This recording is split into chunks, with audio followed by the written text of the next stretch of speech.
and we'll get into it with Luke Agee. Okay.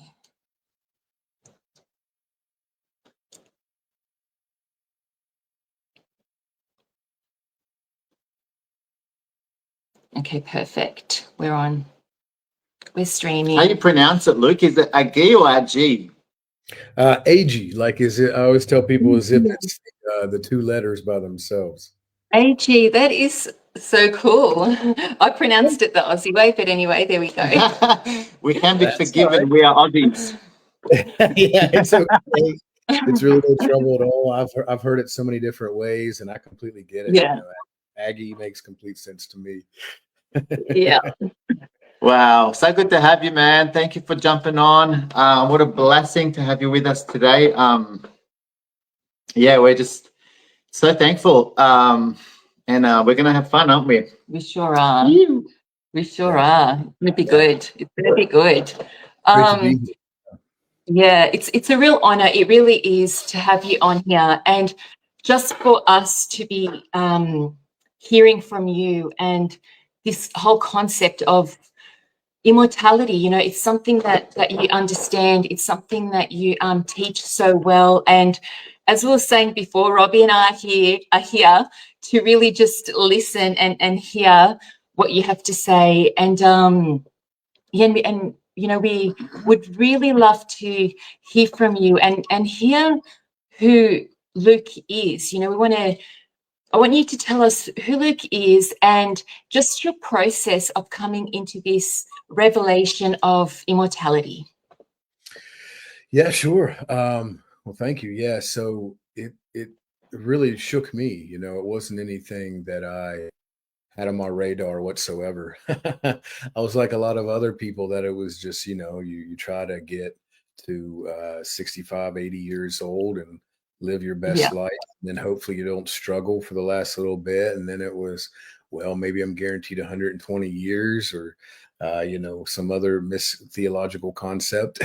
And it was one of those things, you know, that I wasn't looking for it at all. And all of a sudden, I guess this was maybe 2011-ish, somewhere around there. So close to 13, 14 years ago, I was reading some scripture late one night, and my wife was sitting in the living room, and she had one of our little ones, and I was reading, and all of a sudden, I just stopped.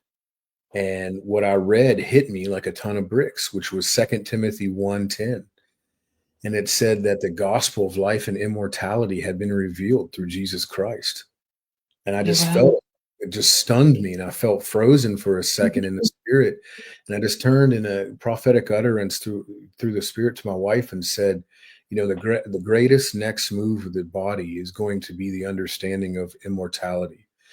And as my wife would normally do with a lot of crazy things that I would just randomly talk about, she just kind of nodded and said, okay. And even I, at that moment, was like, I have no grid for that. I have nothing on my radar. You know, I have no understanding. I had zero concept for it in that moment. But when I read that, all of a sudden, just that awakening, that knowing as the spirit being that I am, said, this is real. This is reality. This is truth. This is the gospel. And I just, okay, now I'm going to have to dig this out. I'm going to have to, you know, search it out.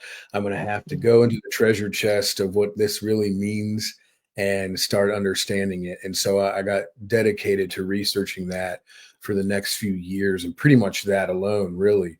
And I started realizing that this was everywhere. This was literally the whole basic concept of the gospel message through Yeshua, that what he was teaching was everything related to life or death.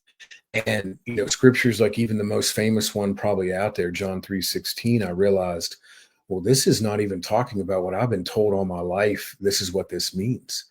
But really, when you read it, it says, he who believes in him shall not perish, but have everlasting life, eternal life, immortal life. And I was like, my goodness, this is not what anybody ever told me.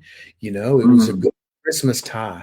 It was a good Christmas pair of socks. You know, it was, well, this has to do with going to heaven or going to hell. Which one's going to happen to you? And I thought, well, there's neither one of these things being presented here.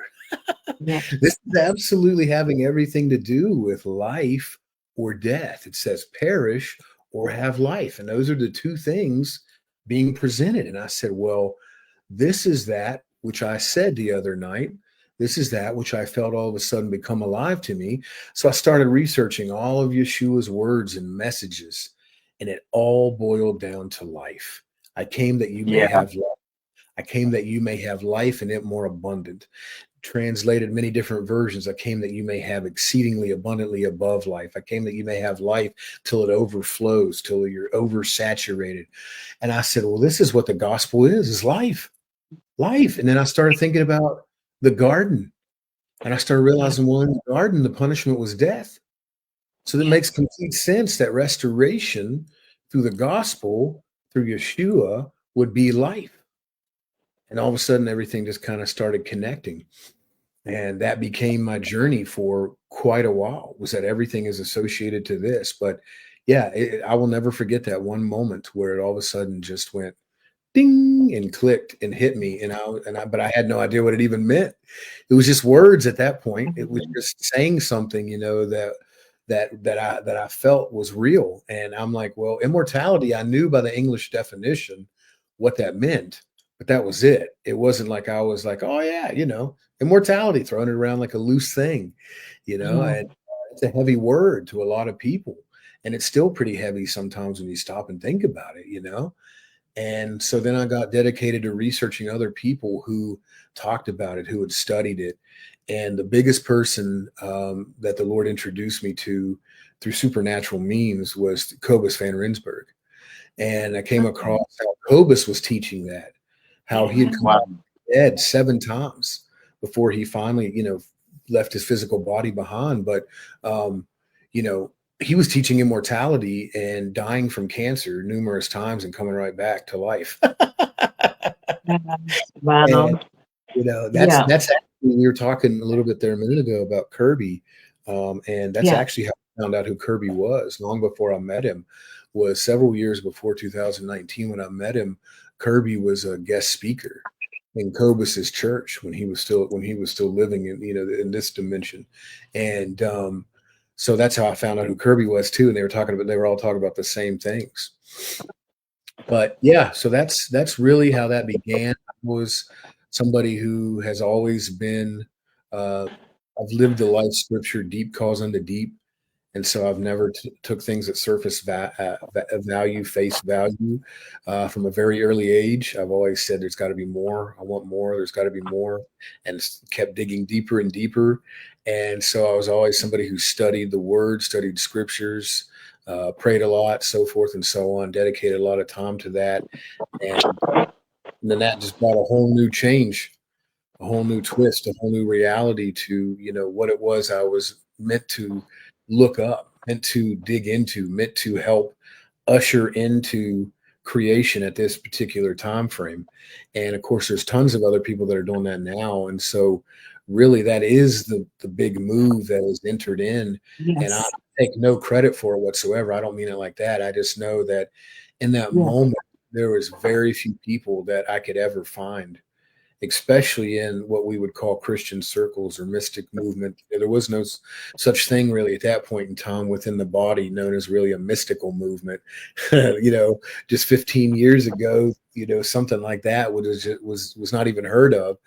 And so anyway, that was very interesting to then come across Cobus, who've been teaching, and found a few other people from there on. Started finding Dr. O and some other people who were talking about it, and of course Kirby. But yeah, so that's kind of a little bit of where it all began. That's kind of the birthplace of where the understanding of immortality and wanting to know more about it and it being real and possible, began.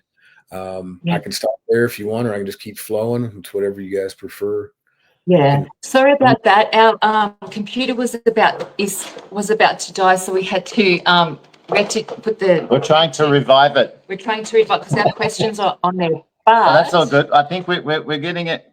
All right. We're back in action. Okay, good. Sorry about that. I'm loving hearing your journey, Luke. I think because it's so in line with just this incredible, beautiful consciousness that is coming upon the earth. You know, that I believe, you know, the church is coming into, and you know, I think it's a process, I believe, and I just think, you know, it's the world and science, you know, is really, like, I think way ahead than maybe where the church could be into believing and understanding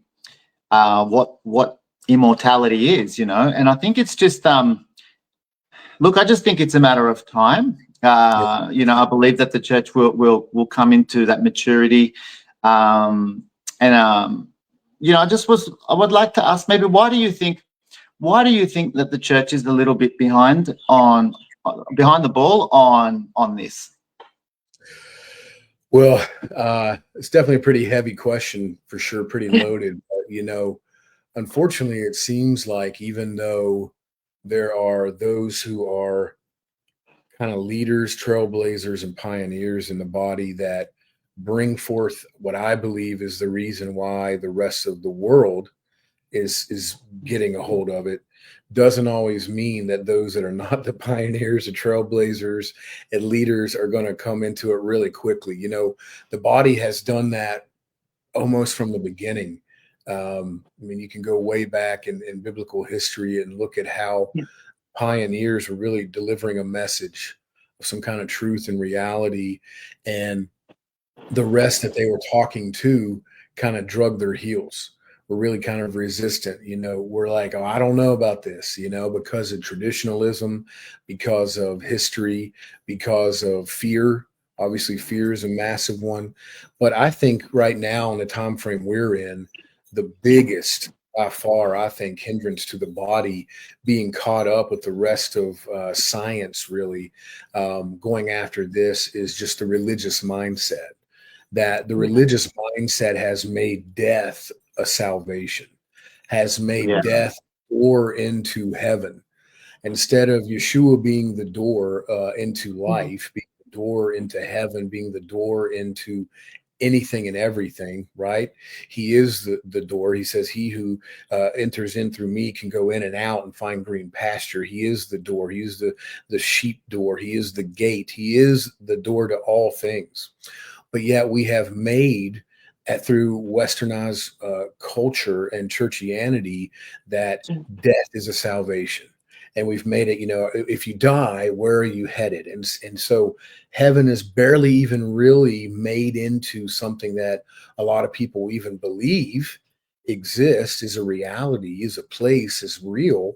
But then if they do, then the access point to it is saying, well, you've got to believe a certain way, live a certain way, access things this way. But then when you die, that's where you have that option to maybe enter in or not. But you know, but everything's got to be like this until that point in time.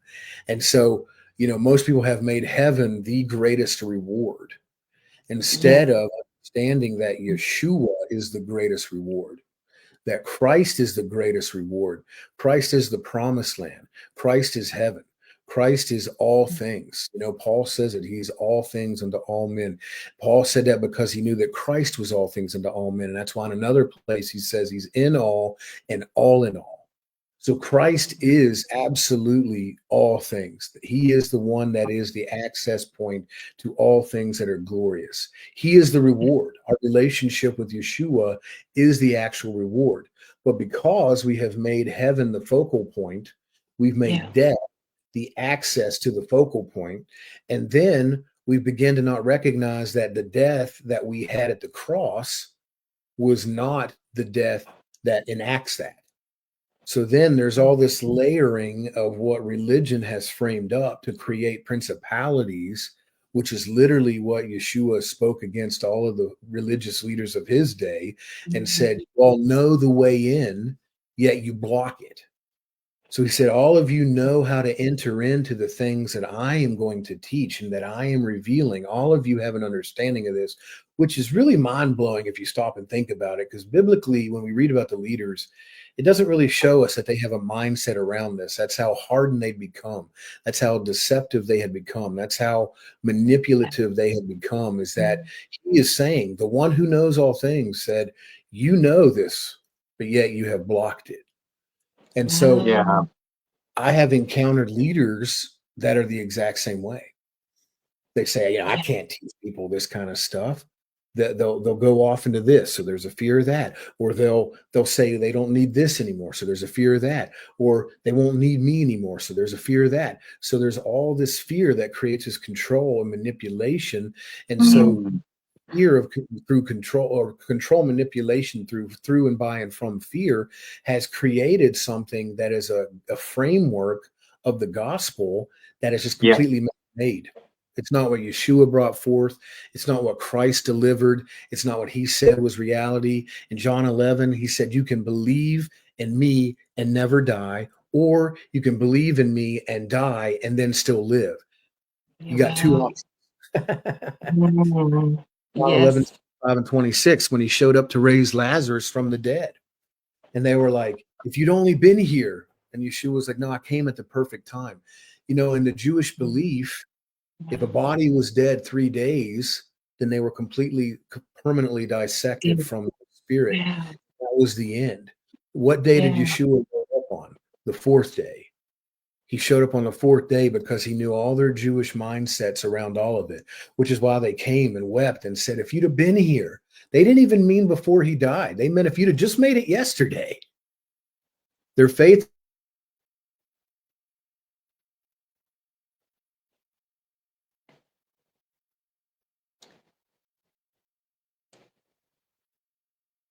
was cut.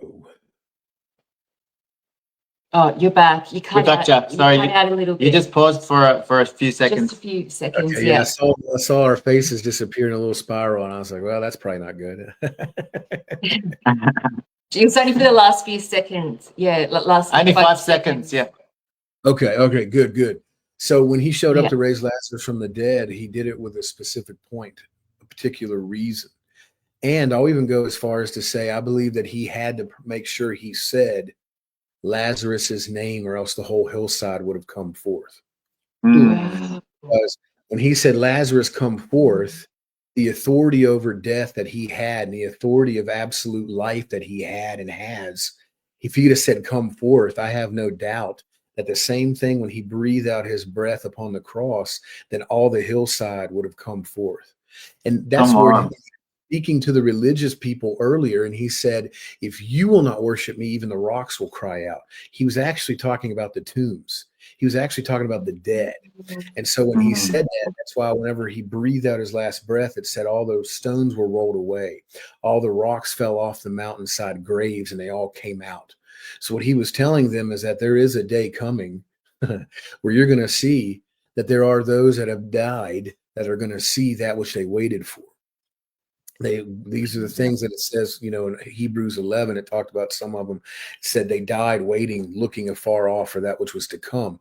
Well, that's why John the Baptist was the greatest prophet, according to Yeshua, because all the prophets before said one day there will be, one day out in the future there will be, but yet John was the prophet who said now he's here.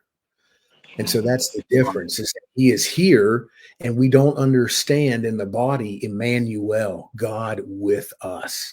We don't understand that the kingdom of heaven is within you. We don't understand that he said, we have been made one, that you and I are one.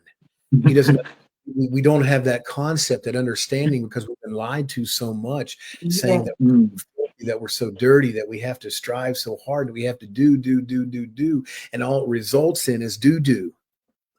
And what he himself came and said, I've accomplished. This is what is for you. This is my body that was broken for you. Now I have remembered my body. So instead of just saying, do this in remembrance of me, it's not just about thinking a thought and saying, I remember you upon the cross. No, we need to actually remember, if we're going to get to that point, we need to remember that we also were buried, and then we were also resurrected, and then we were also ascended. For we are now seated in Christ Jesus in heavenly places, far above all earthly things. We're not even where death exists Come on. anymore, right here.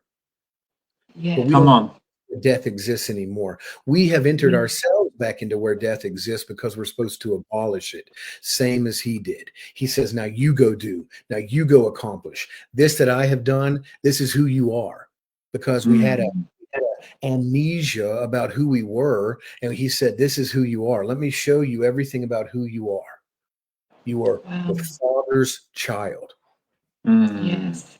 And that's why Yeah. John said, beloved, what such a great honor has been bestowed upon us that we should be called children of the Most High. Yeah. Because as offspring of the Most High, all that the Most High wants and can do, he said, now you can do. Yes. And Yes. so Come on. Western church has said raising the dead is the pinnacle. I heard that for so long. But then Paul says that's elementary principles. Yeah. Healing the sick, cleansing the leper, casting out Yeah. demons, understanding communion, and raising the dead. These are elementary principles. Yeah. And now I want Yeah. you to move on to maturity. I want you to move on to greater things. So what is the greater things? The greater things is if you're going to go past raising the dead, then that means you're going to abolish death altogether.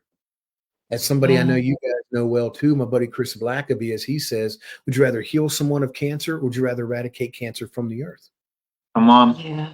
Yeah. Yes. All right, I started getting a little bit off on a tangent, but see, it's just This is great. it's been walled up. Bro. It's been walled up and framed up and literally put into a box that said this is the way it is because there is a structure, and I don't want to get too far down the road of being where I'm bashing on something, but when the system is built in a very inaccurate way and it has a literal business method and system at the very core of it, and everything about it is about how to gain members and how to create money, how to do all this, then we're right back into everything that Jesus came into the temple and flipped over tables for. Yeah. Because they could not see who was right there amongst them because of their traditionalism. And that's the Western culture and church right now, is they can't see Emmanuel, God with us. We can't see that we are one with Yeshua. We can't see that we are one in the spirit. We can't see not only just the freedom, but also the absolute power and authority through life and love that we have been given. That's why I made a post literally yesterday, I think it was. It says, when Jesus spoke and he said, no greater love than a man can have than this and to lay down his life for a friend. Well, if you stop and think about that concept, why is that so powerful? Well, because the one who is saying that later says, no one can take my life from me. Yeah. That's right. Only if I lay it down. Only if I lay it down. When I read that, after I had read that so many times in my life, heard the Christmas story over and over again, the Easter story over and over again, all these things. And then all of a sudden I get to where after the immortality, concept entered in, and I started reading about this, I realized that if he is saying no one can take his life from him, then he is telling me no one can take my life from me. Yeah. Come on. And that's what we need to understand. But yet we've been told, are you going to have trials and tribulations? You're going to have sicknesses and diseases. You're going to have these things because that's just the way life is. Well, I'm going to believe Yeshua. Yeah. Believe Yeshua, who was the healthiest of all people. He never dealt with sickness and disease because he knew he didn't need to. He knew he didn't have to. And he said, there's no one that can kill me. Only I lay my life down. And now we must live that way. But because we have such a fear, which once again goes back to the contradiction of the Christian mindset that says heaven is our reward, but yet we're still so afraid to die, then it doesn't make any sense. But he said, life and it more abundant. I came to abolish the works of the enemy. I came to destroy the works of darkness, and I came that you may have life and it more abundant. So wait a minute, those things are connected. Yeah. If he came to abolish the works of darkness and he came to give us life and it more abundant, then that must mean the opposite of life abundant was the works of darkness. Yeah. Yeah. And so if I say, well, no, I have to have these things, then I'm agreeing with darkness, not with light. I'm agreeing with false mentality. I'm agreeing with another word. I'm being fathered by another word that says this must happen instead of a word that says, no, you can live and not die. You can live and be healed. You can live and be whole. Right? Because in one translation in Isaiah 53, it says, he was wounded for our transgressions. He was bruised for our iniquities. The chastisement needed for our peace was upon him. And by his stripes we are healed. But in 2 Peter 2:24, it says, and you were made whole. Yeah. See, the prophet was prophesying about something that I fully believe, this is a whole other conversation, that he fully went there and watched it happen, because Isaiah wrote it in a past tense form. Yeah. Wow. All time is in the eternal now. But see, this is down the road. This is down the road because it's all connected to immortality. Because when you stop seeing time in a linear fashion, then you'll stop seeing yourself aging and you'll just exist within the now. That's another conversation. Wow. But, so that was the prophet Isaiah speaking that, and he wrote it from a past tense form. But biblically, he lived 400 and some years before Yeshua walked the earth. But when you operate in time as you're meant to, and you're not a slave to it, and you're not bound to it, and it doesn't decay you, but instead you operate in partnership and in oneness and in union with it, then you have the ability to go into any point in time that exists, because it's all now. Past, present, and future is only a concept that we created for ourselves. Now is the reality that we've been given. And so all of now is now. And as Ian Clayton says, what I just said 5 seconds ago, you can't prove was 5 seconds ago or 20 days ago. You can't prove it because it was just there. So anyway, Isaiah wrote that from the past tense form because he saw it happen, was taken, shown it, and then he wrote about it. But then yet Peter saw it from a past tense form as well. And so this was a prophecy written this way, and this was a prophecy written this way. And when Peter saw it, he had a concept of a reality that said, we weren't just healed. The timeline didn't just have healing come into it, wholeness came into it. Yeah. And that's why it says in Timothy that you may be perfect, spirit, soul, and body. Because Christ is wholeness. And what he accomplished is wholeness. The wholeness of what was needed for the restoration of spirit, soul, and body was accomplished through the finished work of Christ. The finished work of Christ. It's called finished work for a reason, because it's work that's finished. If it was work that wasn't finished, it would be called works that are continuing, and there'd be more left. Unfortunately, is what a lot of the westernized mindset has taught. There's still so much yet left to have to be done.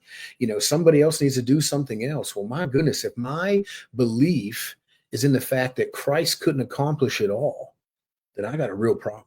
We all got a real problem. Yeah. If he didn't finish it, then good luck. Yeah. You know what I mean? You know, I'm serious. Like that, but it gets taught that way. And week in and week out, people are like, oh, more, do. And Christ is like, I did. It's finished. That's why he really said, before he breathed out his last breath, it is finished. Yeah. And when he said it is finished, what did we talk about earlier? What happened? The tombs were open. And it said the saints of old came forth. When he said it is finished, life entered all of the timeline. Yeah. Come on.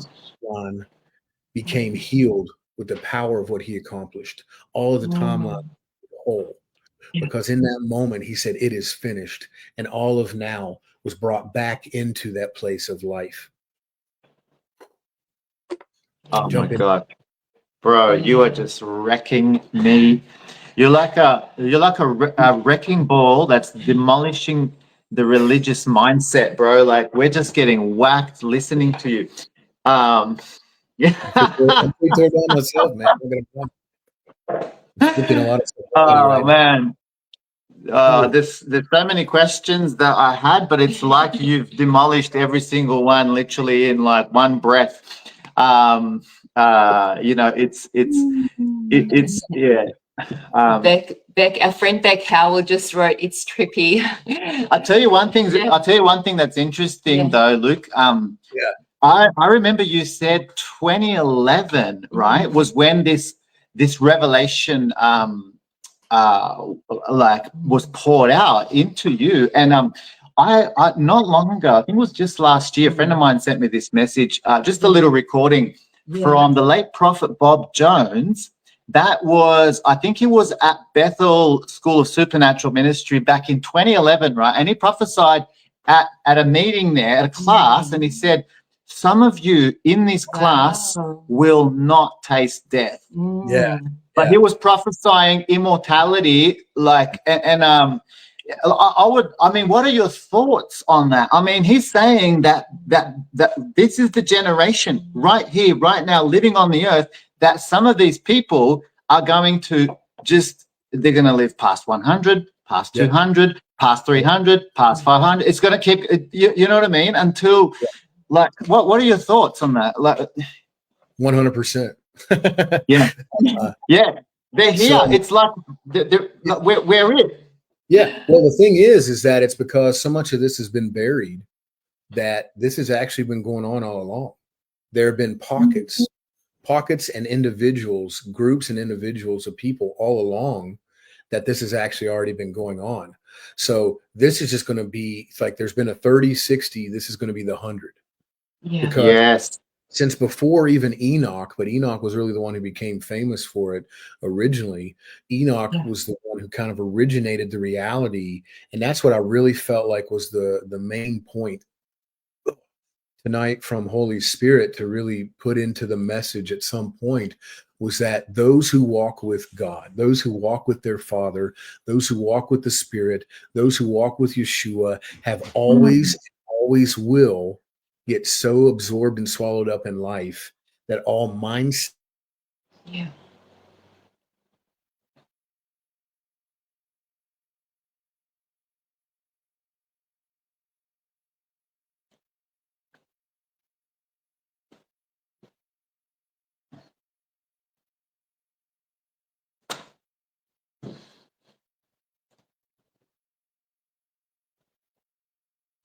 We've got a little pause happening again. Oh, look on pause. Okay. Here we go. You're back in action, Luke. Sorry, you just jumped out. I think you just paused for about 10 seconds or so, just maybe a bit longer. Do you want to reverse a little, rewind a little bit? Okay, sorry. I don't know. I'm not sure if it's on my side or not, but if it is, I apologize. Yeah, so there's always been pockets and groups and individuals of people that have walked in immortality all along. I mean, there's even those beings that exist that are called the ancient ones, because there are ones that have, we think of angels that way. And that's what's been so interesting with the way we've had mindsets around that as humanity, is we understand that all these other beings are fully eternal. But for some reason, we've decided that doesn't operate for us. And I get it. When we see it every day, it's very, very tough, right? I mean, I joke around about living in West Virginia, there ain't nothing guaranteed but death and taxes, brother, and that's a phrase that you hear all of your life, and so you really begin to believe those kinds of things, because that's what becomes the mindset of everybody, is that, well, all I've ever seen is this reality. But a really awesome book by a really awesome guy, Tyler G. Johnson. There's a book called Raising the Dead, and he has an amazing section in there talking about the immortal ones that lived during the medieval times. Mm-hmm. And there's still some of their bodies that are laying in glass caskets right now, held by the Catholic Church, where they would live 300-400 some years and finally just said, I'm done. Some of them said, Paul said, I've ran my race. I finished my course. We think Paul was just really kind of patting himself on the back. But no, Paul was actually saying, I came and did what I was to accomplish. Now I'm going to move on, because he had full control of his body. Paul was killed numerous times. I'll go ahead and get into some deep water since we haven't got there yet. That was a joke. He actually, not only was he killed so many times by being shipwrecked, drugged by horses, beaten with stones, whipped, stabbed, all these different things. Not only did that happen, but when he actually wrote about I die daily, and we've turned that into a religious mindset, he actually was fighting in the Roman Colosseum games. When he was captured, he actually was a gladiator. He's one of the prisoner gladiators that Wow. actually fight in Colossia. Wow. What a legend. Wow. Yeah. And he fought there for about roughly 2.5 years. And he literally did die daily and came back to life over and over and over and over again, almost daily, because he knew. That's why in that same sentence, he said, I fought the beasts at Ephesus. And people go, oh, those were the demons. Those were the kings. Those were the royal leaders of the day. No, he's being serious. He fought lions. He fought bears. He fought tigers. He fought the animals there in Ephesus. Sorry, I said Colossus earlier. I'm sorry. He fought in Ephesus. And the gladiator right. game, he was a prisoner there. And so anyway, they have control over death because they become so swallowed up in life. Enoch took groups of people numerous times into the heavenlies, and they did not die, and they never came back either. That's you got to dig that up through extra biblical texts, but Enoch himself writes about doing that. You can even go into the Bible and read in Exodus 33, 34, and that range there through 37-ish, and read about how Moses took men up on the mountain, a group of 70 who didn't come back down.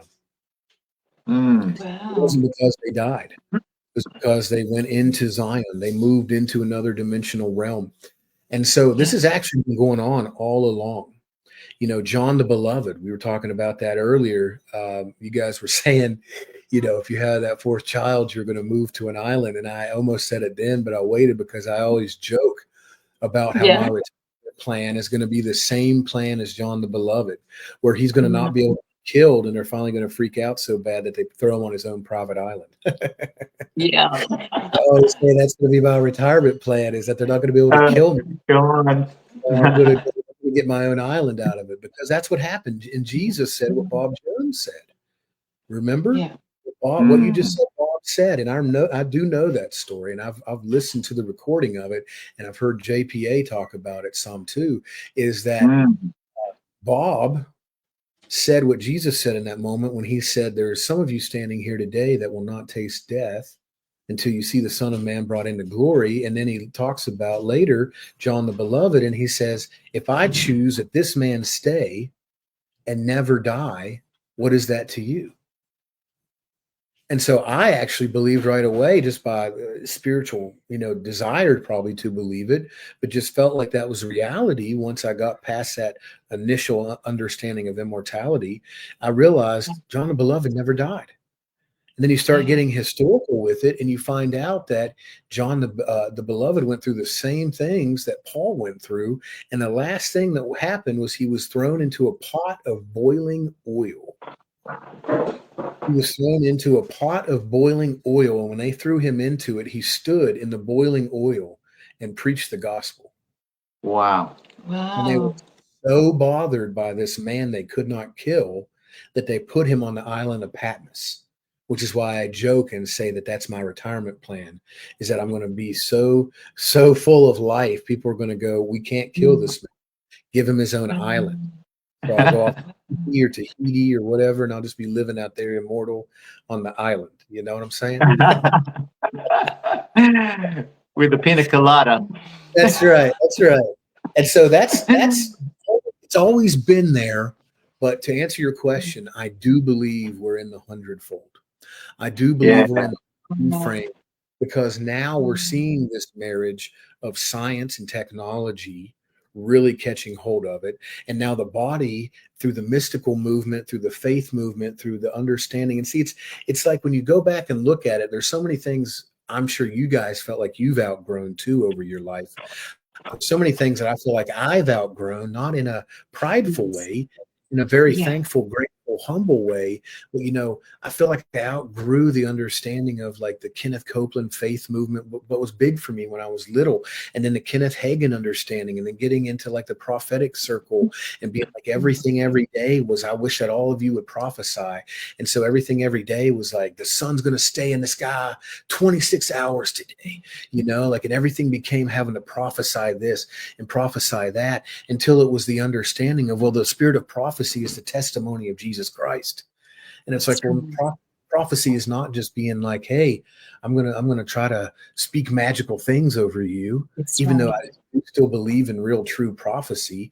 But it became moving into, well, now we got to go into where, you know, this isn't just about church for me anymore. This isn't about a certain amount of time. This is about a daily existence. This is about, I got to go deeper in. This is about, I can experience heaven now. This is where I can taste everlasting life now, immortal life now. Ooh, this is where I can experience the reality of, you know, not a food that I have to eat. They brought to Yeshua food. They said, gosh, you got to be tired, man. You got to be wore out, bro. Here, have some bread. You do not understand. You don't understand. Come on. You don't understand that what I'm eating off of right now.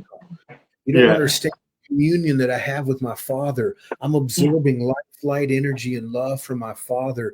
And that is so much more sustaining than anything else, because that sustainment, that life is what actually creates life into these other things.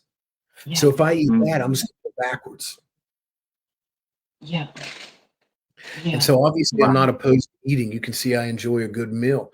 But the reality is that we got to move into the understanding of not just hearing the same altar call, hearing the same, you know, call to change your life, the same whatever about reading this. Okay, well, how about instead of reading from something to make sure you get it off the checklist, or to make sure that you still feel like you're going to be approved by this entity, how about instead you say, well, I want to commune with my dad. Every instantly. I want to commune with the one who loves me, the one who said, for I so love you, I'm going to create you. And when he created us, he said, I've made you a light being because you are after my very own nature. Once again, my bro Chris Blackaby, if a giraffe gives birth, what does it give birth to? A giraffe. If a cow gives birth, what does a cow give birth to? A cow. If God gives birth to his children, what did he birth? Everybody always stops there. They're always like, oh, I can't do that. I don't want to cross over into speaking that way. Well, why not? Even Yeshua said to those that he was disagreeing with, he said, doesn't your own scripture say ye are gods? John 30, he said, don't you understand? When he said that, he is referring to, once again, going into a whole nother conversation, he is referring to races of beings that exist, like the Elohim and the Benai Elohim. But he's also saying, do you not understand that you have been made? And this is Exodus 7, where it says, and Moses was made as God to the Israelites. When you have union and understand your identity, then you're going to be representing the one who is the Most High God. So therefore, you're operating with that same God clearance in creation. Which is why, unfortunately, people operate out of that power, and it's not always good. They have that godlike power, that godlike authority, but it's for destruction. For out of a place of love and out of a place of life, then that godlike creative authority does everything that our Father has always done and always says it's time for you to do. This is who you are, is to go out and co-create, go out and co-manifest, go out and bring into reality that's where death is, swallow it up with life. That where sickness is, eradicate it. That where the hand of the enemy is in operation, go break it. And so this generation is the one I believe is coming fully into the understanding and into the full marriage and the union of science and technology and spirit. Merging. So that now, instead of there just being pockets of it and just seeing individual things go on, you'll now start to begin to see it become commonplace. And it's just going to grow and grow and grow and grow and grow, because the end all be all result And there's a phrase somebody coined a while back. I've heard a few different people say it, so I don't know who gets real credit for it, but life is inevitable. Christ is inevitable. Yeah. The end all be all is that life is inevitable. That goes back to the John 11. Live and die and then live again, or you just live and stay alive. Yeah. Whichever you prefer. And that's why then you find out, and that's where there's such a focus on this now too. The baby steps have gotten us to this much bigger, grandiose, full picture of the reality of the redemption of the body. Once again, one of those ones like a ton of bricks about the gospel of life and immortality from 2 Timothy 1:10 is the same thing with Romans. I believe it's 8:23-24, one of those two, where it says the redemption of your body is the inheritance that you are to receive. So the accomplishment of Christ, not just at the cross, but at the creation of all things. Yeah. The parallel reality of the infinity symbol crossing over through the eternal now with the cross in the beginning of all creation, the Genesis 1 and the John 1, then we'll begin to understand that the cross was also the Genesis. Yeah. That's why it says that's why it says that he in the beginning was the Word was with God, and the Word was God. But that's why it also talks about how he is the beginning and the end, and how he was the lamb slain before the foundation of the world. So when you take all the reality, the fulfillment of the cross, and now place it not in the middle, but realize, well, this is the beginning and the end, then you see that all that Christ was accomplishing that we say was one day 2,000 some years ago, no, it was actually the creative beginning was what he was accomplishing. Yeah. Yeah. Yeah. Got a little bit off on a tangent there again. I apologize. It tends to happen. Wow. This is beautiful. This is perfect. You mentioned the 100-fold. We're in the 100, like the 100-fold increasing, like, you know, earlier. Do you want to share, and I know you have been sharing it and weaving in like what that looks like on the earth, you know, like, and, you know, you mentioned like, that's the marriage between the church and science and tech and all of this. Do you want to share a little bit around what that looks like to ground it, what that looks like now, like as the sons, and what it's going to look like practically, like what is the 100-fold when we talk about that, and just for those that need clarity on it. Yeah. So I need clarity on it, to be honest with you. Yeah. It's just a belief. It's all evolving, isn't it? Yeah, exactly. It's always, yeah. But no, to me, when I say that, what I mean is that it's going to be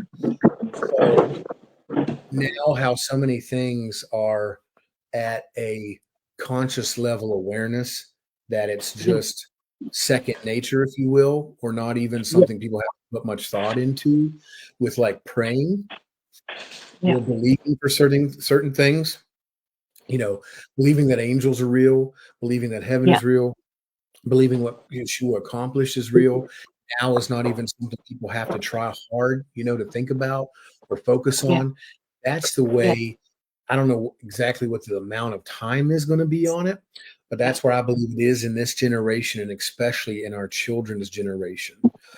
I fully believe that my children, I've been teaching from the day they were born that they do not have to die. They do not have to have sickness and disease, that they do not have to have food and water to survive. And so there's a conscious awakening and awareness that has come into reality that is really coming into play, in the manifestation of that. The fruit of that is being born even into what has been dubbed by the church the secular version of creation, of people. But really, they're all God's children. They're all created by God. They were all brought into God, by God. And a lot of times, what we talked about earlier, what the church has not ran with or picked up, he's not going to allow to come forth, you know? I mean, when the consciousness level is increasing, high tide raises all ships. And so many times you see it like scripture, like when Cyrus had to do something. He was not a man anointed by God. Or, I mean, he was a man anointed by God, but not anointed by any man. No Jew was going to anoint somebody like Cyrus to be who he was. You know what I mean? And that's the same thing we're seeing now, is that through the Spirit, we're going to begin to see that which technology is meant for. Yeah. You know, everything gets used as a type of bondage, and everything has this perverted real to it, a twisted real to it, instead of the righteous real to it. And so as all that begins to unfold and unpack, we'll begin to see that health and life is a real true merit. You know, there's people that I've heard talk about, Nancy Cohen, Justin, Paul Abraham Kirby, have talked about how one day in the future that we can see right now, it's right on the horizon, we can see where there's not going to be this slavery to money. There's not going to be this bondage to having to earn income, that it's going to be a health-based merit, that it's going to be on making you're able to be as healthy as possible, and you're working for companies that say we're gonna pay you through health and life. We want you to be as healthy and as free, and technology is going to free us up from being bound to certain things. You know, the people that it used to be looked at, and it still is looked at in a respectable way. Please, anybody hearing this, don't twist my words. When people work, you know, their hands to the bone, get calloused and bent over and wore out all their life shoveling ditches or building roads or whatever. Yes, I respect them so much, but I also feel extremely sorry for them, because they're not meant to break their back. They're not meant to destroy themselves to have to try to earn income. That's such a debased reality. And so as just awareness comes and things in the Spirit become more awakened, meditation becomes more real, breath work becomes more real, understanding of real light. You know, I had a session that I did a couple months ago for Justin Paul Abraham talking about this, and I talked about how we are actually photosynthesis beings. We are actually the ones that are the ones bringing light and life and creation. We think the sun is what is causing the vegetation to grow and exist, but no, it's not the S-U-N, it's the S-O-N. It's the S-O-N inside of us, the S-O-N that we are, that has always been the light from the beginning of the foundation of creation, that was meant to bring forth the vegetation of all of life. It's because of us that this exists. It's because of us that we photosynthesize the Spirit into creation and bring forth life. And so as all that conscious awareness begins to grow, it's going to expand throughout the body. And we're already starting to see it. I mean, like I said, this is 12 years ago, 13, 14 years ago, 2014 years ago. It was nothing on my agenda whatsoever. I saw hardly anybody talking about it, saw hardly any books about it. And now you fast forward it now, and I mean, there are so many people that have become aware of the fact that their body matters, you know, and we broke free from a 30-fold mindset that carried through the 60-fold mindset that said your body is evil. You hate your body, curse your body. Your body is lustful. It's fleshly. It's disgusting. No, no. No. I need to be in love with my body. Not point of overboard, you know, vanity, where I'm like Dennis Rodman out marrying myself in public TV or whatever, but like where I begin to be thankful for my body, be so glad for the technology that is my body. I wouldn't have this body, wouldn't have the DNA flowing through this body, wouldn't have the breath in this body if it wasn't so important to my Father for it to be something, a great technology, to be such a great manifestation of who He is, and of life and of love and of power and of truth, right? And so as that's becoming more and more aware, then technology is going to be created based on that mindset. And instead of having airplanes come into creation and 10 years later we're dropping bombs out of them in wars, then we're going to have technology that comes alongside that says your life is supposed to be more at rest. Your life is supposed to be more at peace. Your life is meant to be engaging with the cloud of witnesses, engaging with the angels, engaging with your Father, engaging with all of heaven, not meant to be toiling and laboring and struggling in this dimensional realm, just trying to survive, just trying to have enough, just trying to accomplish something for one day. You'll get your great reward and you'll die and you'll be able to go into your reward. And instead it'll be living in that reality of the manifest presence of heaven, the manifest presence of your Father constantly, to where you'll be like Paul, where he said, whether in the body or out of the body, I do not know. That's going to become such full present reality that we're not bound to our body in such a way that it becomes burdensome, but that we understand the profit of our body, and we're bound to our body in a sense that says, I honor my body. I am thankful for my body. I can be in all these many different dimensional realms. Where Christ is, I am one with him. Where he is where I am, and where I am is where he is. Where is Christ? It says he is in all dimensions. So where am I able to be? All dimensions. And this body is just, the skin suit is just a space suit that we have been given for this particular dimensional realm. It wasn't meant to hold us back. It wasn't meant to cause us to not be able to accomplish things. It wasn't meant to decay and cause us to feel the weight and the burden and the destruction and the chaos of that, of that decay. It was meant to be something that we as spirit beings, see, that's one thing, I should have started with that earlier on, that we got to get our minds around. Yeah. The Father spoke to me about many, many years ago when all this began. He said, you got to understand that you are a spirit having a human reality, not a human that can have a spiritual reality. That's right. And so when we got that backwards, then we're trying to strive to become something we already are.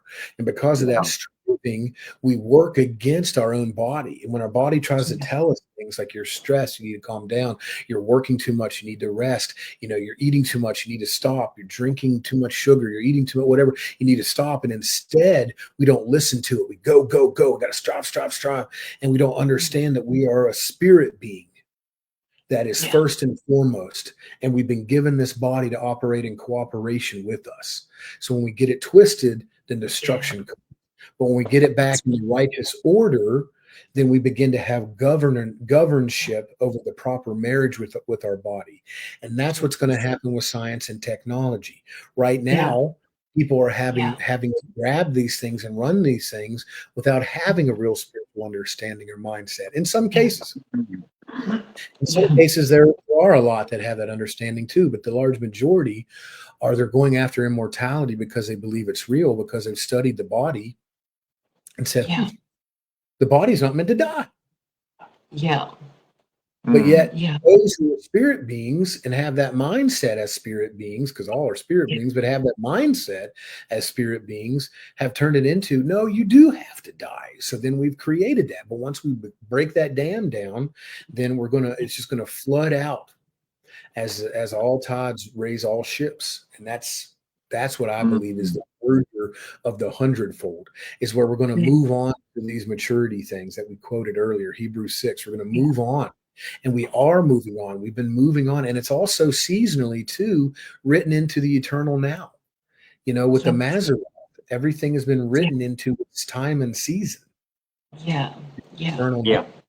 And so we're moving into the age of Pisces. We're moving into the age of Aquarius. I'm sorry. We moved out of Pisces. We're moving into the age of Aquarius, where it's the pouring out of the Spirit upon all flesh, the pouring out upon all.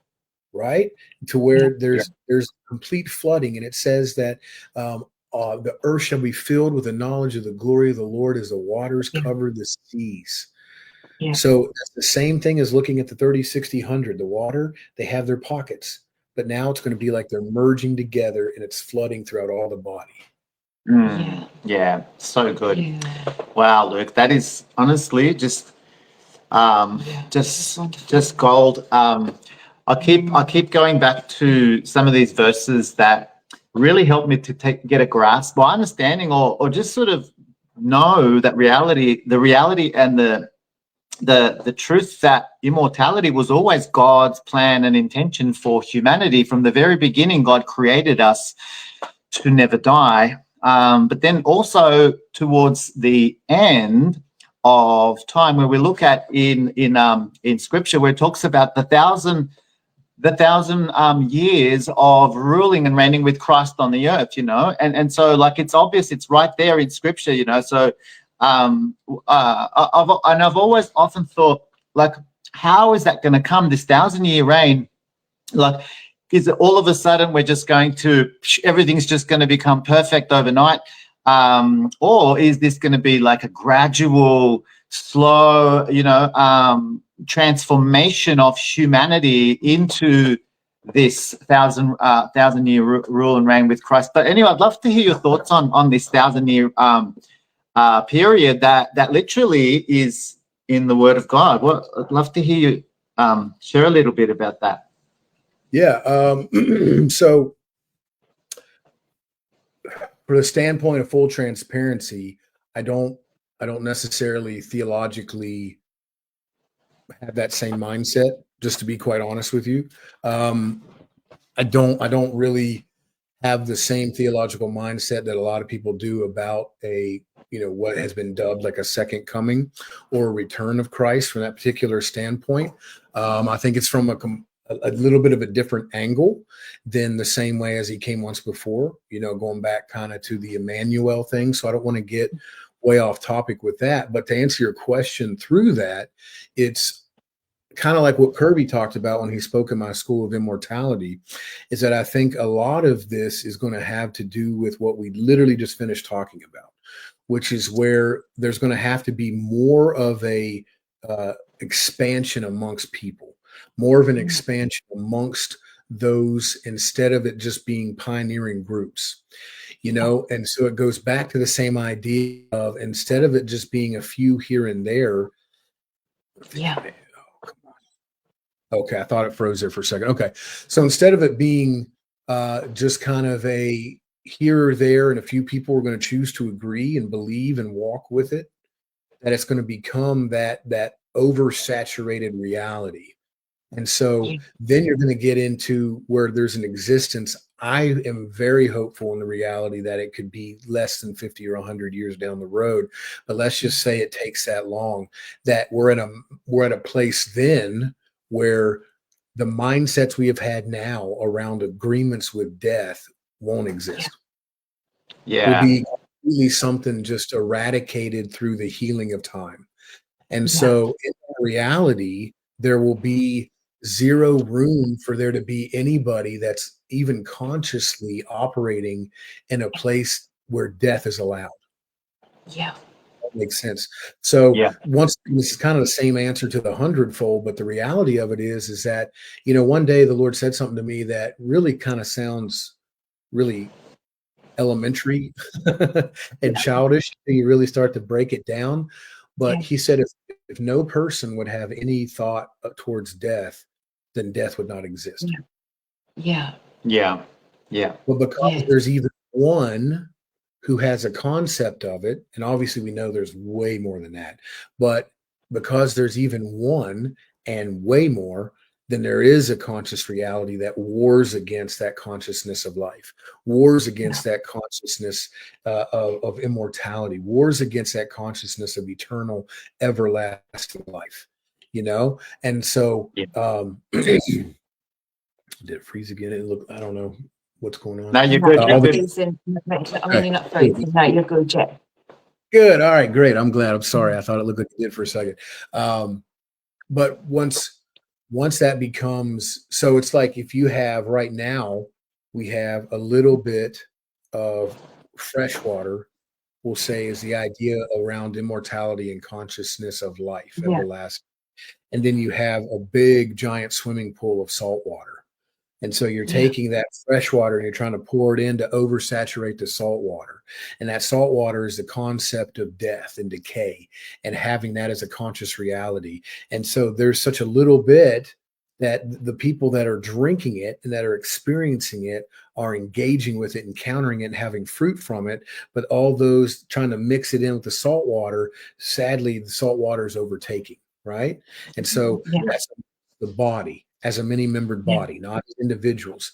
But then when it becomes to where the roles are switched, and such fresh water, the conscious understanding of life and immortality and longevity. And I mean, we didn't even get into, but it's all swallowed up in it. There's youth renewal, there's age reversal. I mean, there's all of that, and that's been going on all along. I mean, you look at Abraham and Sarah, right? Yeshua showed up and he said, by this time next year, you're going to have a child. And she said, what? I have pleasure in this age. Well, she said that because she'd already gone through menopause. She'd already had everything with her body changed. She'd already had everything to where it was no longer physically possible from a natural standpoint for that to happen. So what actually happened there? He didn't just change her body to where she could have children again. You can actually go and study it and see. And then when they travel to the next town later, the king thinks she's a hot mama. She actually was reversed in time, I think, close to 40 some years. Mm. Yeah. Yeah. She was actually brought back in time. That youth was actually restored to her body. And we see that through the healing of leprosy in different places. We see this many different places. But with Sarah, she was actually brought back to that place to where her body was fully functional as a someone that was half or more of the age she was before. Yeah. And so touch on that, but all that's the same reality too. So what's that mean? That means if you're a 70-year-old woman and you believed you were meant to have a child, it's not over. It's not over. Yeah. All that can be restored. All that can be redeemed. And if that's not in your radar right now, you're going to have to go bigger. You're going to have to go more. As Bill Johnson says, you understand that your mind is becoming more renewed when you believe the impossible seems regular. Yeah. Or something. I think I butchered it, but it's very close. Basically, the idea is hard to think that impossible things can become possible on a daily regular. Then you're starting to have renewed mind. And don't forget that the scripture says in Romans 12 that be transformed by the renewing of your mind. That is how powerful your mind is. You think with your heart, you exist with your heart, you function through your heart, but the muscle that is your mind that restores or that retains memories and that creates new thoughts in partnership with the heart, and it becomes renewed to where there can become that cognitive connection, that coherence. All of a sudden, you can be ye transformed as well as transform other things as well too. That begins to happen, then that deluge of conscious awakening is going to be like the fresh water becoming more and more and more and more, salt water of the death consciousness being less and less and less, until the fresh water completely floods. Life consciousness completely floods and obliterates death conscious. And when that happens, life will look a lot different, because right now, what we're doing for the most part, without necessarily being consciously aware of it, but being subconsciously aware of it as a people, as a whole, is living to try to not die. And then that'll be gone. That's right. Yeah. No, that's a I love that perspective, and I think it's definitely like a perspective that needs to be renewed, or a theology that needs to be renewed with life. It always comes like with the twang of death, but or it has come with, So, one thing talking about, the concept of immortality and life, and us as humans grasping the idea of life, we're talking earlier about our children, and like this generation, like we're going to see this 100-fold emerge more so in our children, right? Because you said that actually with your children, you already started teaching them the concept that there is no death, and I definitely like see it in this generation, in the younger generation, like even their nervous system, the way they're nervous, like literally their physical bodies and the way they're wired, their hand-eye coordination is like crazy super speed, like way more advanced than my own. The way that they engage with technology, the way that they understand technology, the way that even their vision, like with the spirit and the natural world, is like so blurred, so more so than ours ever was, so definitely, this generation is like, we're seeing the fruit of immortality and long and lasting life, so I fully agree. You're totally right. I mean, it is, I worked in cell phones for a long time. That was a business that I was in with cell phones, and it became a running joke, if an older person, and not necessarily always an older person, but anybody who didn't really feel like they understood the phone very well, because it was like a little miniature computer. And now they're even way more advanced than whenever I was in phones. But I would always joke, say, just find a kid, find a kid at the store, ask them how to do this. Yeah. And my kids, I can remember how every single one of them wanted that remote. They would just wanted to play with the television remote for some reason. It didn't matter if it was even doing anything to the TV. You could give them fake remotes. I remember we had Mickey Mouse remotes, Spider-Man remotes. We had toy remotes, and they did not want that. They would look at it and be like, no, this isn't the real deal. This is fake, and it's like, you're a little kid. Why does this remote matter to you? But then when they had the rule and they do it, and so they literally are hardwired for this season, for the time in the season. And so I think that's why we're also seeing, and I have prophesied about this and taught on this many moons ago, through things the Lord talked to me about how this generation looked like to the religious mindset, this generation has looked like one of the most lost and confused and rebellious and failing generation. But really it's because they knew their identity was not wrapped up in yesteryear traditionalism. That's right. And so actually what we're going to see is a generation of youth that are raised up into adults that are going to walk in the freedom of the Spirit. They're going to walk in the freedom of the finished work. And that was when I was first starting to tap into immortality a little bit. So I started twisting it in and merging it then.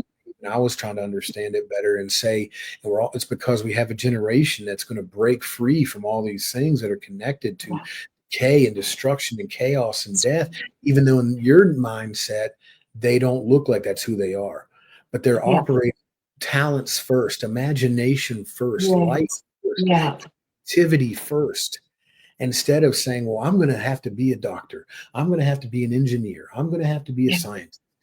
That's great. If they think that's what they're meant to do, then absolutely more power to you. It's probably already been ingrained in your DNA for all of eternity. But what I'm saying is there's also well, they don't want to go to school. They don't want to get a job. No, they just don't want to have to work fast food. They just don't want to have to work a job that says all you're going to do is dig a ditch. All you're going to do is flip a burger. All you do is this. They say, well, I have purpose. I have value. I'm not just for a paycheck. Just for $15 an hour. I'm not just for, maybe breaking over into the 20s. I'm meant for 25 an hour. No, that has nothing to do with it. Their mindset is that there's a reason for life that matters beyond anything that has a true value to it in this realm.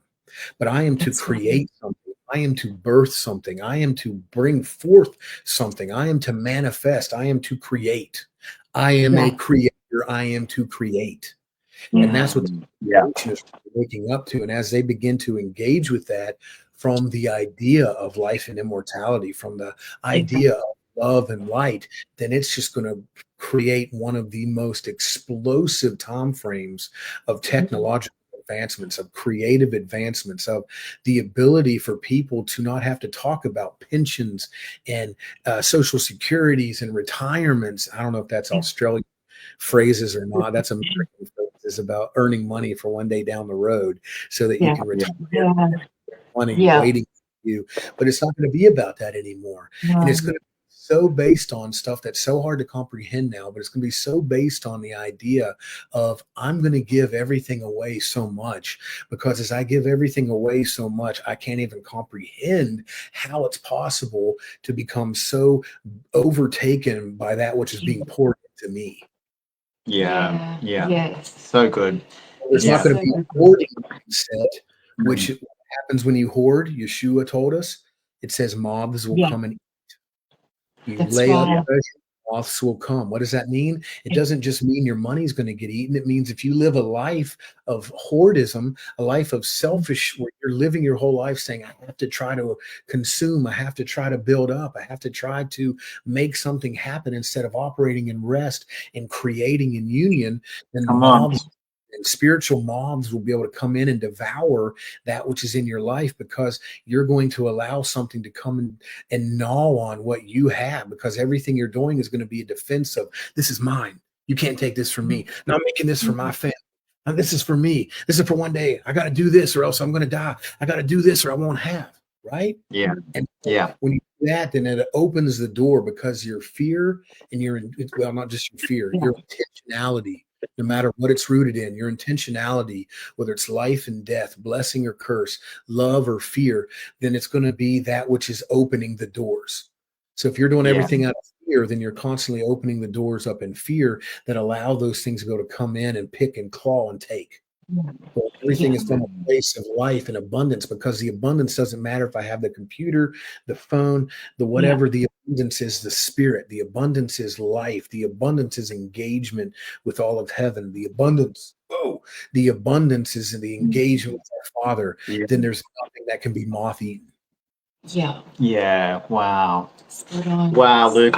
Luke, you are like this. Spot on. You are like this spear that like is breaking through between spirit and soul, you know, and is breaking mindsets on the earth today. Like you're a voice that is bringing the kingdom of heaven on the earth, a light that needs to be seen and heard. And I just honestly, I want to say thank you so much for just speaking today to our audience, to so many people that will hear this message. And I'm just so grateful, honestly, because as you're speaking, one of the biggest things that I keep getting in this last hour or so has been over the last couple of weeks as the beginning of the year. You know, it's 2025 and it's like, all right, we're looking forward to our year. Lord, show me what this year looks like. And, you know, what are we going to see? Let's plan, let's have vision, whatever, all this stuff, you know. And I've never come into a year like I have this year in such a place of rest, to a point where I literally, I feel like what is, I mean, I even sometimes feel a part of me saying, what's wrong with you? But I feel, but I feel like, I really feel that God is waiting for me to create my year, to speak it out, to create it. He's saying, what are you waiting for? Well, I've shown you. You are the one who can create your 2025.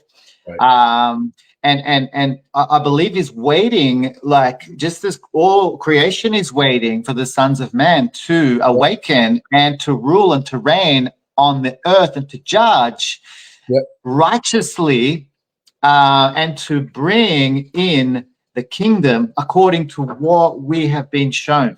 And honestly, what you've spoken over this last hour is literally propelled me. I can have to admit, literally propelled me like it was like it was more like it was even like a big kick up the bum, even, you know what I mean? Like you know, just come on, you know what I mean? Like bring it, let's speak it. I really feel that this is a massive thing that God is doing across the earth right now. You know, it is awakening us, like a real acceleration of awakening into who we are. And this awakening, especially as we awaken to for the church, especially, I believe it's coming more and more. I've been realizing through an understanding of the scriptures like we've never seen them before. It's like we might have seen them in a certain way over the last however long, but there is an illumination on these verses that we've always thought they meant this or that, and they probably did for a certain time in the season, but God's awakening us to see you know, the truth, you know, and it's just so beautiful just to sit here and to hear you know, your perspective and your heart, you know, because this is the beautiful thing. We see your heart, you know, and as you convey this truth, it's powerful, you know. And it's been so powerful, bro. I want to just finish up. Maybe we can just wrap up maybe with anything that you would love to finish up with. Maybe got another however long. Who knows? We'll probably be here for another hour if we keep it. There's no time frame. But I want to just say, hey, if you really feel that you want to share something else that you haven't, and in this next however long, please do so. I really appreciate it. No, I'll be honest with you. I feel like we came right to a good, concise ending there, and I love it. I'm all for it because, once again, like you were saying, don't force it. There's been times where Yeah. I've been just plowing along and it felt left to say, and all of a sudden I feel the Spirit not lift in a negative sense or lift as in depart, but feel that like, okay, we came to a period, not a comma, and then I get right there and I just stop and it's like, okay, well, that was that. And it's like, it felt like it was going to keep rolling. It's like, no, I think we're at the end. Yeah. Yeah. Yeah. I appreciate everything you just said. That means a ton to me. I will say, I just, when you were talking about that, I feel like, you're have to be, I'm still being taught, all of us, I never act like I seem like I'm somewhere beyond other people or whatever in any way, shape, or form, because that's not the reality of it by any means. But I just felt like when you were saying that, it was like the Lord wanted me to just encourage you and say, like when Moses was told, speak to the rock, don't strike it. You're being moved from the season of striking to obtain, speaking to obtain, and speaking to co-create. And whenever he struck, there was power that came forth, and people were fed and they were watered. But what he was going to be able to learn to tap into, moving beyond the striking into the speaking, was going to be limitless nature. And so as you move into this 2025 and this awakening, as you're saying that you're feeling, it's the idea that I'm feeling from the Lord is it's the reality of the no longer am I going to have you have to ask me what to do, but instead I'm going to ask you, what are you going to do?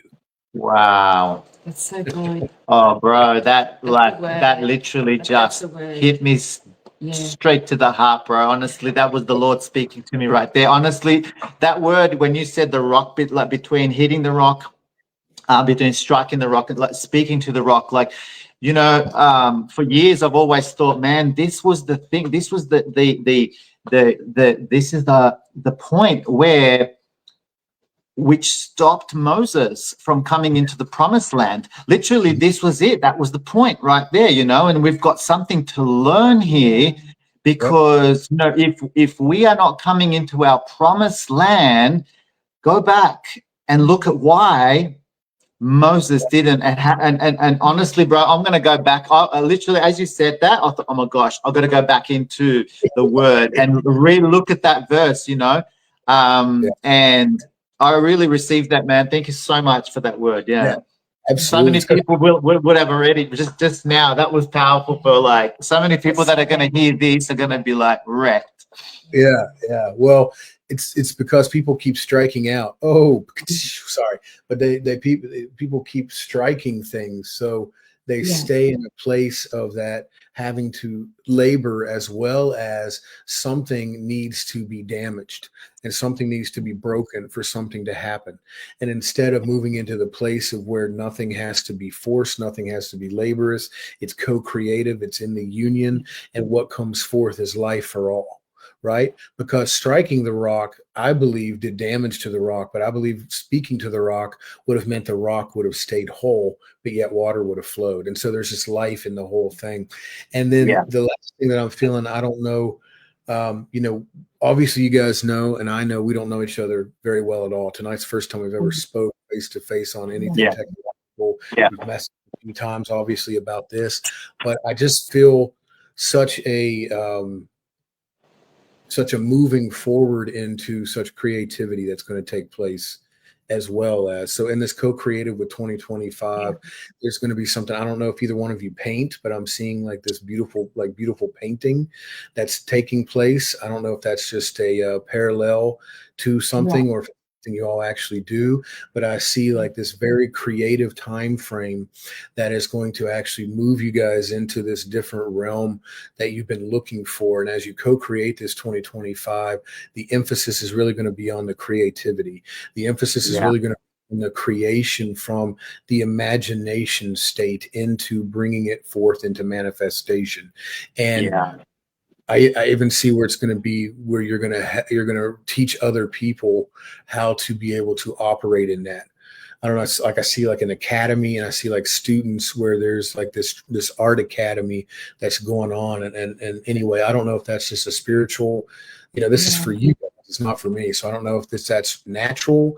That's something for you guys to met out with the Lord. But I just see it where it's like you're training people in this art academy. And I see you up front painting, and you're painting this picture, and it's heavy on flowers for some reason. There's like a heavy emphasis on flowers, and then there's a lot of people that are learning how to do that. And so I do believe that if that's natural or not, I don't know, but in the spirit, I totally believe that this is where you guys have been pioneers in some of these areas, including like with tonight. And so through the pioneering, you're actually going to be part of bringing forth that 100-fold into reality, and having people begin to unlock creative realities within them, talents within them, understandings within them that they didn't know or that they were confused about before. But now you two are going to become an avenue where they're going to be launched out to begin to operate in that, in the fullness of what they were created for. Oh, wow, man. Thank you, Luke. Wow.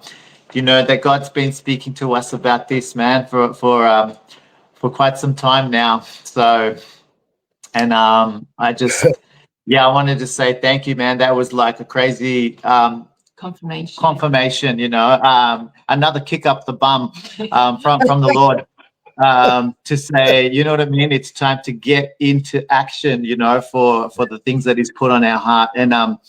And we received that word, and it was, just a real heartfelt, just spot on cracker of a word. Thank you so much, bro. Yeah, really. Yeah. Once again, powerful, man. Yeah. I'm glad that He's always speaking to us, always operating with us, and so thank you all again for having me. I appreciate it. Everybody that watched, everybody that will see this later, hopefully it was a blessing. We'll definitely we'll put some links maybe for people that can check out like what you do and where you are and what's happening, or whatever it is that you got. We'll on our chat, on our comments, and just thank you so much. Really appreciate you, man. Blessings over you and your beautiful family over there in West Virginia. Did I say that right? Yeah, that was pretty good accent. No, yeah. And may there be more than just death and taxes in West Virginia. 100%, man. 100%. Yep, that's right. It's been a beautiful place, but it's been a very tough place to be who I am at, and I'm sure a lot of people feel that way everywhere they are. So I'm not trying to make it, whatever more than it is, but it's been heavy trying to be of this mindset in this area that is really kind of, old school religious mindset, old school in any kind of mindsets, really.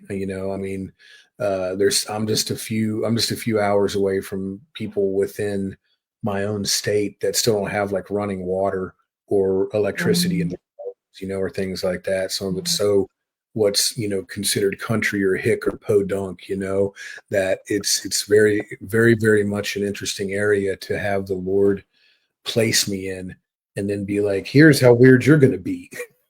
Yeah. So it's like that for a lot of people I know, but it's there's a lot of things I've seen that's going to happen in this area, and of course it's going to happen in all sorts of areas all around the world. So it's all encouraging. It's all fantastic. I will see you guys in Australia one day, without a doubt. I fully believe it. Yeah. We'd love that. Back. Tom, back. Get me over there, back. Come on. Definitely. Yeah, legends. Well, you know what? That's where the Lord's put you, bro. You're a doorway to heaven in that place, and it's a beautiful thing that's happening through what God's doing through you. So blessings, man. Thank you so much for today. And I'm sure we'll chat again and connect sometime down the track. Yeah, absolutely, bro. Yeah. All right. Peace. Blessings over your family as well. Blessings to Thank everybody, you. and Thank much you. love. Life. Yeah. Amen. Beautiful. Blessings. Bless Love you you. guys. Bye. Bye.